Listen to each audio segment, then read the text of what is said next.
Hello, sunshine. I'm Coy. This is CNN 10. Happy Friday. It's our final episode of the season, but I want to let you know about something we have planned for you for next year. Something awesome for all the teachers out there. A special series featuring some of the real superheroes, you, on this show. More on that to come. All right, let's finish this year strong. First, are you going to any big concerts this summer? There's a good chance you'll buy your tickets through Ticketmaster. Remember the site that famously crashed last year when a gazillion people bought Taylor Swift tickets? Well, now the U.S. government is suing Ticketmaster's parent company, Live Nation, for violating antitrust laws.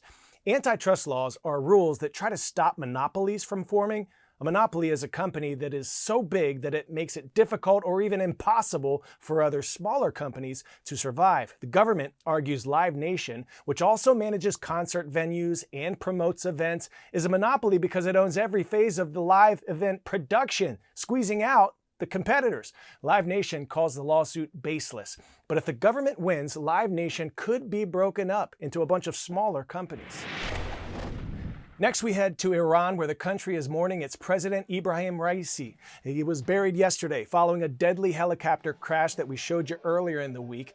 It also killed several high-ranking officials. Massive crowds flooded the streets of Tehran, the country's capital, as part of a funeral procession for Raisi and the other victims.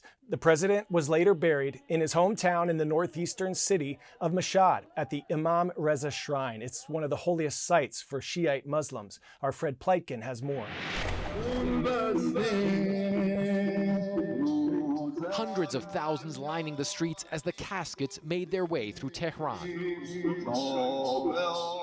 Chanting, marching along, paying their final respects.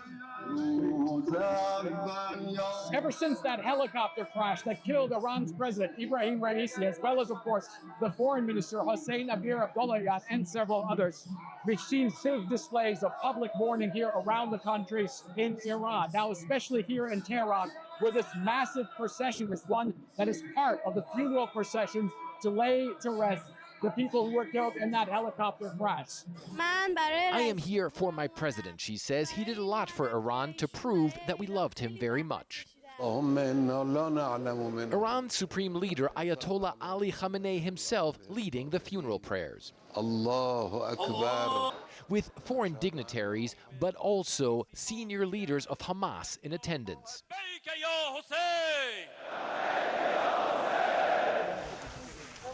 While Iran's investigation into the crash is ongoing, the president's chief of staff, who was traveling in a different chopper in the convoy, saying one of those aboard the doomed chopper was alive and communicating for at least 3 hours after the crash. The chief of staff also giving more details on the incident itself.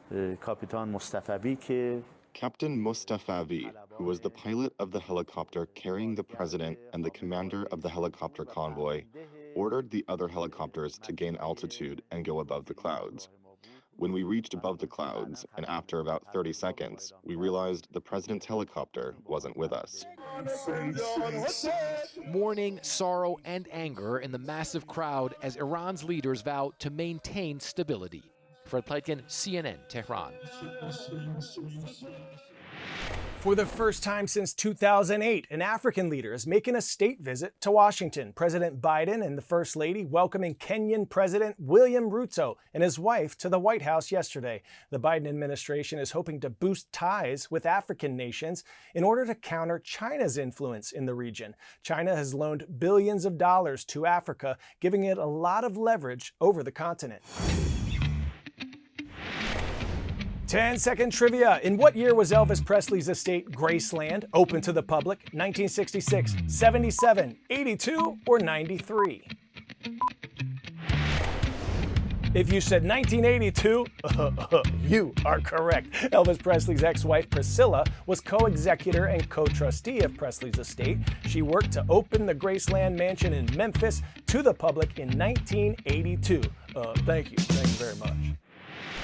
According to History.com, Graceland is the second most visited residence in the U.S. behind only the White House, did you know? Songs like Blue Suede Shoes, Jailhouse Rock catapulted Elvis to superstardom in the 1950s. The so-called king was such a cultural phenomenon that his home in Memphis became a museum. But the Presley family almost lost it this week. A lending company planned to auction off Graceland to the highest bidder.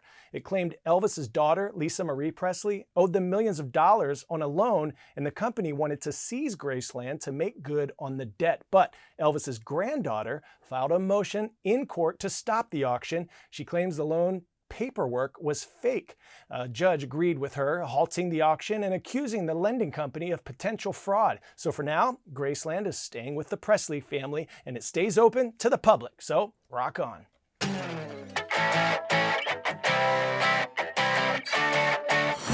Today's story getting a 10 out of 10, one reminding us that we're never too young to have some fancy taste. A Florida baby is going viral on TikTok for being a big fan of the swanky Four Seasons Hotel in Orlando. Check it out. I have a question for everybody.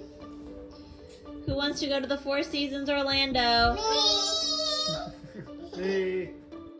We would have never expected this. When we created it, we thought nothing of it. Obviously not really dressed to go viral in the video. Meet William and Bailey Wise, parents of 1-year-old Kate, who became an overnight sensation. The family didn't know they'd gone viral until days later, thanks to Bailey's sister, Stephanie. Then all of a sudden it was like 1 million, 2 million. I was like, which million do we tell her at? I don't even have a TikTok. And so I certainly didn't know my sister posted this. Honestly, I send videos to my parents all the time. We were just trying to coerce them to come to the Four Seasons with us so that we could have a little bit of downtime. And my mom thought it was hilarious and sent it to my sister. The Four Seasons responded to the family, announcing baby Kate is their newest ambassador. She has a little personality on her own. She has opinions. And so we showed her pictures. She's seen the Four Seasons. So, she certainly knows when we're excited about something. The family says they plan to visit the Four Seasons Orlando within the next few weeks. I think that's probably what captured the internet, is the dichotomy of that video. I mean, yes, we're sitting here talking about the Four Seasons, but my kid's in her diaper. I mean, my husband's shirt is unbuttoned. Could she be a little bougie? Maybe.